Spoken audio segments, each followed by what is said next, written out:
Добро пожаловать в мой канал. Il était fiché comme déserteur. Une simple mesure administrative automatique. Car pour ses collègues et sa hiérarchie, il était impensable qu'Arthur Noyer, militaire de 24 ans disparu en avril dernier à Chambéry, ait fui ses responsabilités. Ce n'était pas un comportement normal de sa part de disparaître, a souligné le colonel Emmanuel Devigne, chef de corps du 13e bataillon de chasseurs alpins auquel appartenait le jeune caporal, lors d'un point presse ce vendredi.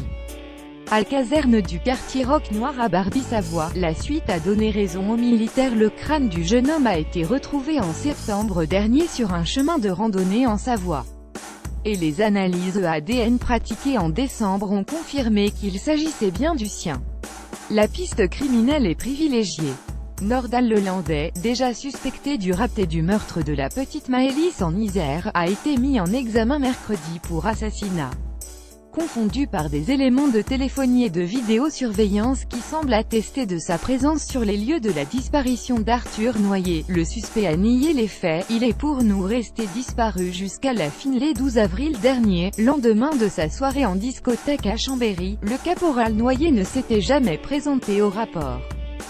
Si l'armée l'a considéré jusqu'à récemment comme déserteur, jusque fin novembre selon le quotidien régional Le Dauphiné Libéré, c'était, dit l'armée, pour une question de logiciel, son absence devant entrer dans des cases déjà préétablies. Mais il est pour nous resté disparu du début à la fin, a assuré le colonel Devigne. Jeudi, Cécile et Didier Noyer, ses parents, ont été reçus à la caserne. Nous leur resterons fidèles, a promis le commandant du bataillon de leur fils. Sa disparition est un choc pour chacun d'entre nous. Accompagné du capitaine Thibault, commandant de la 3e compagnie dans laquelle officiait Arthur Noyer. Il a fait part de toute la tristesse ressentie en son sein et de l'affection portée à la famille du défunt. L'armée n'a pas connaissance de contact qu'aurait pu avoir Arthur Noyer au cours de son engagement avec Nordal Lelandais, a précisé une source militaire. Un hommage a également été rendu par le 13e bataillon au caporal Noyer vendredi matin lors d'une cérémonie des couleurs, suivie d'une minute de silence, qui a conduit à mettre le drapeau en berne pour honorer sa mémoire.